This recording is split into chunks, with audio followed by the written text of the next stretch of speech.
Today's Hello, Dylan. Hello, how are you today? Oh, I'm excited to be interviewed by you. Today's date is April 16th, 2026. My name is Dylan Landauer, and I am in eighth grade at Bicultural Hebrew Academy, and I will be interviewing my grandma, whose name is Ellen Landauer, about Yes. her life. Let's start. How about you tell me your full name?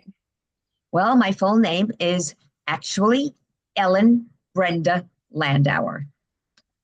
Wait, so what were you named after, if you know? Who I was named after? Well, actually, I was named after my great aunt, my mother's aunt, who she loved very much.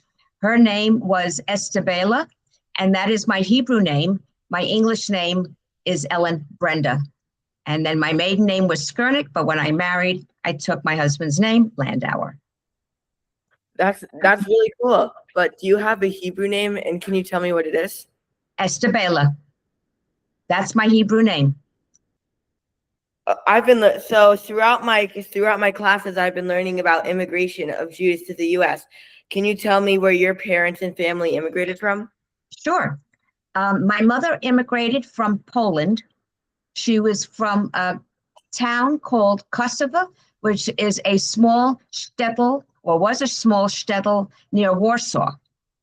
And they came over in 1923.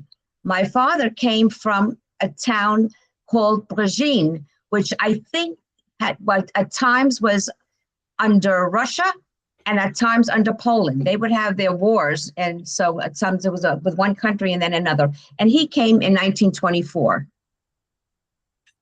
Were your parents affected or your family affected by the Holocaust, and how so? Well, they were affected because whoever remained in Europe passed away. They were killed. My grandfather used to write letters to relatives who made it to Israel. But of course, there are many who didn't make it. Can you tell me about any of your family's immigration to the United States?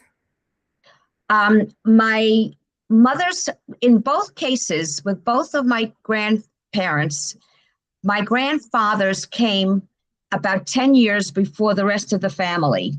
They came to America and they saved up money to be able to buy tickets to get the rest of the family here.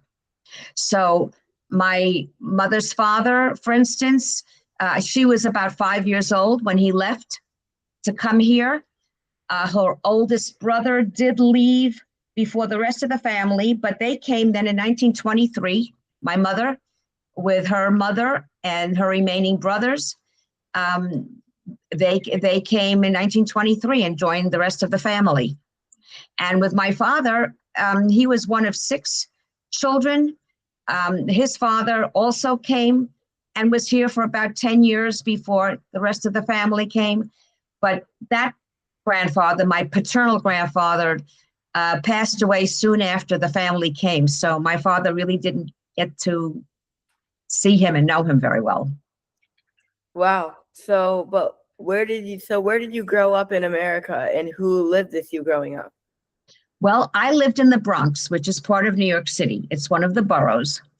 And actually, my mother's parents lived very close by. They lived across the street. She had a few of her siblings who lived within walking distance. So it was a very close family in that regard.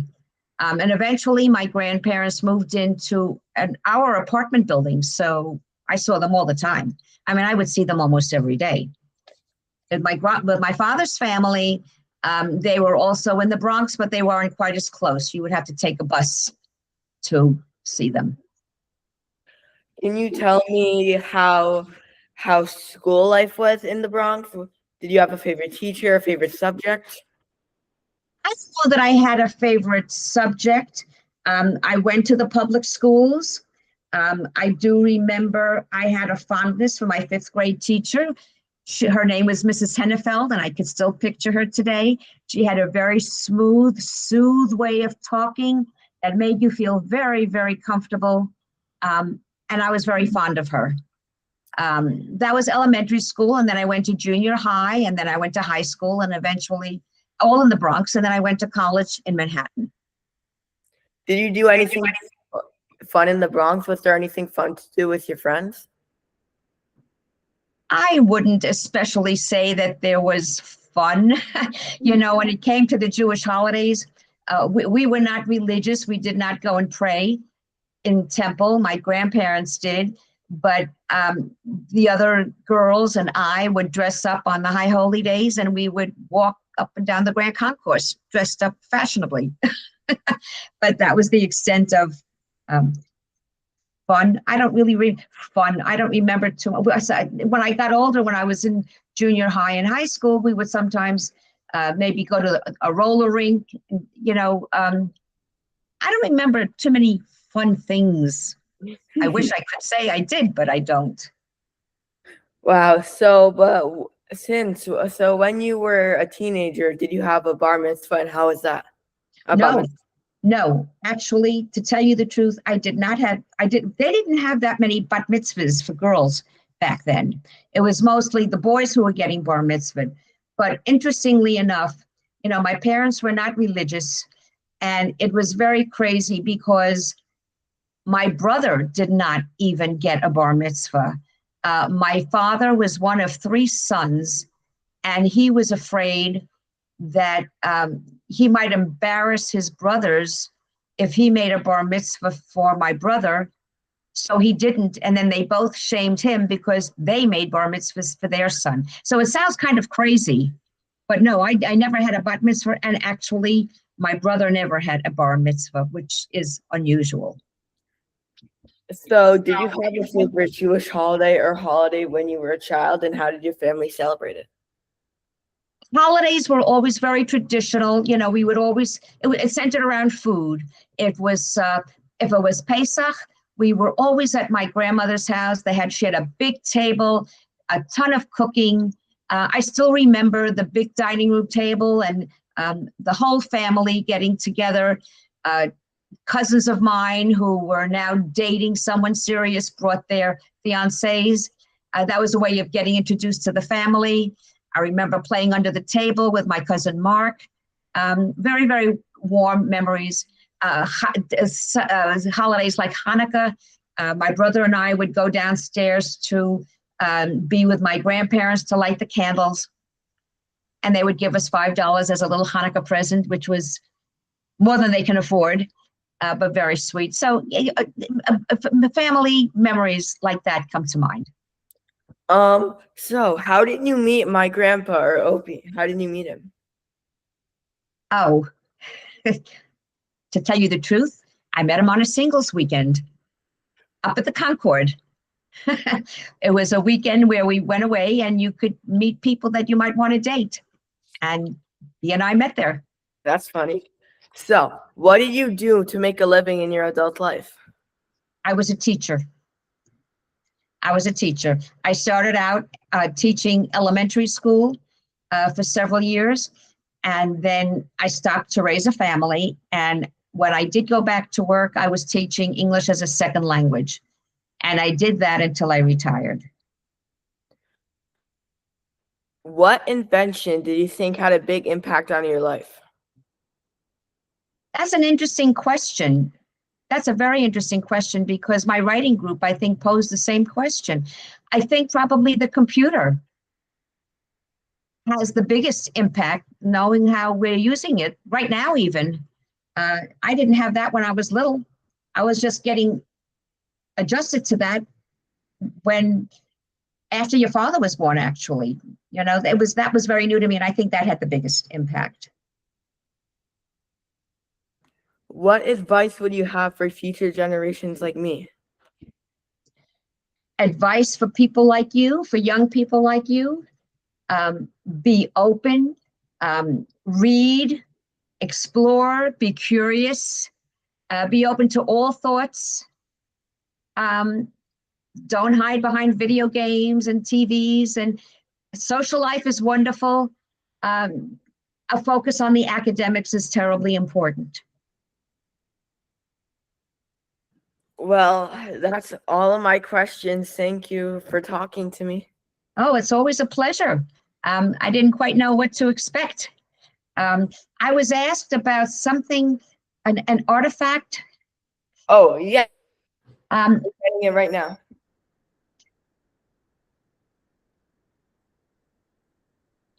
did Do you know about this? well, yes, that was your father's. These were your father's, and it was given to him when he was born, and we passed it down. And actually, I still have. Can you hold them up again? Uh, be, yeah, this was his rattle, and this was his hairbrush. And there's something that I still had. I don't remember that from a piece of silver that broke off that I still had at home. But yes, I hope that one day you or Julian will pass that down to your children because it's special. It's silver. Why is it special to you guys? It was a gift given to for your father when he was born. It's a sterling silver, and it's a memento, and things like that.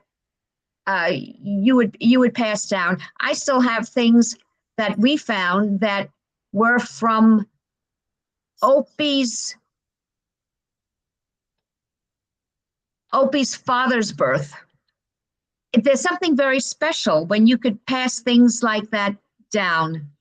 And as a matter of fact, when you had your bris and your brother had his bris, you were wearing the shirt, the nightshirt that George's grandfather was wearing at his. So it seems silly, but it's not silly. It's something being passed down through the ages. It gives it a special symbolism to me. Yeah. Well, thank you for having me, and thank you for being available to ask all these questions and do this interview. Are you going to write it up? Are you going to write a report about this? Well, this video is gonna go to the historical society, so Okay, all right. Is there anything I could see that comes from this? maybe I'll check on that. Okay, that would be fun. That would Okay. be very nice.